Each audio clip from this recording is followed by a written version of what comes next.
In a day of unusual developments, one of the world's top economists is now saying the chair of the US Federal Reserve, Jerome Powell, should step down. Mohamed El-Erian has called for Jerome Powell's resignation. It was a post on X this morning. He said the White House criticism of the chairman is beginning to include other officials and the Fed's mission itself.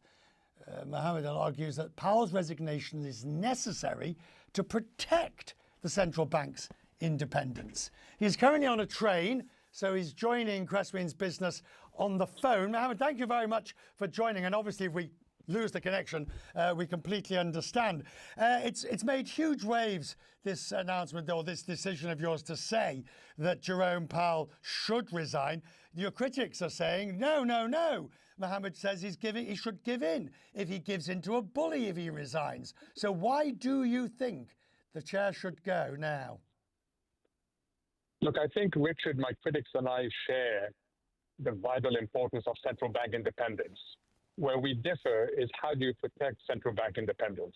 There's one view, which is Chair Powell should stay in office till May, that regardless of whether that attracts even more political attacks. And there's another view, which is Chair Powell should step down in order to try to diffuse a very tense and increasingly dangerous situation for the Fed.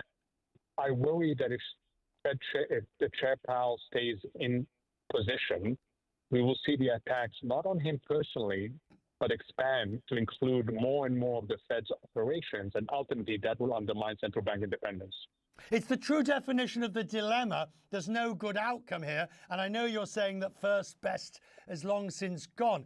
But Alan Blinder and others are saying if he does go because of this, then they've given into the bully tactics of Donald Trump. Now, obviously, you're aware of that, but you're obviously saying on the balance of evil or balance of bad or balance of good, it's better that way.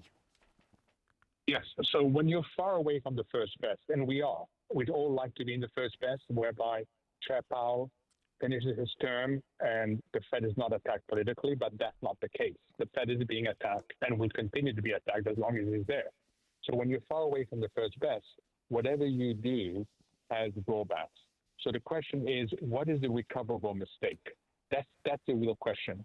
And allowing every aspect of the Fed to be attacked politically is a non-recoverable mistake. The other one is not present, the notion of the Fed chair resigning, but it's a recoverable mistake. So that's the world of the second best. And unfortunately, we are deep into the world of the second best. You obviously thought very long and hard before you wrote that, because if you just look at the furore of, everybody saying, El-Erian says Powell should go for the greater good of the Fed.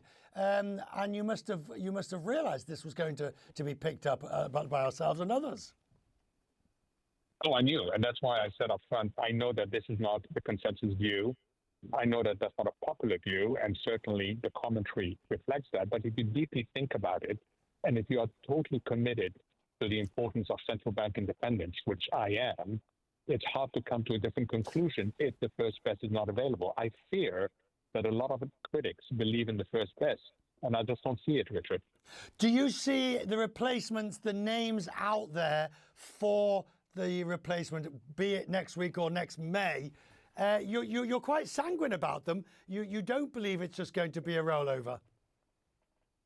Well, first of all, it's not going to be next May. What's going to happen is the minute the replacement is announced, and that's going to be the next few months, then Chair Powell becomes a lame duck in terms of forward policy guidance. So basically, you're talking about a few months. There's no one out there that thinks Chair Powell will be reappointed in May. So you're talking about the differences of a few months. As to replacements, yes, quite a few of the names on the short list that is circulating are people that I believe are credible and that would defend the integrity of the central bank, but would not come with the baggage that Chair Powell has in terms of policy mistakes and other elements.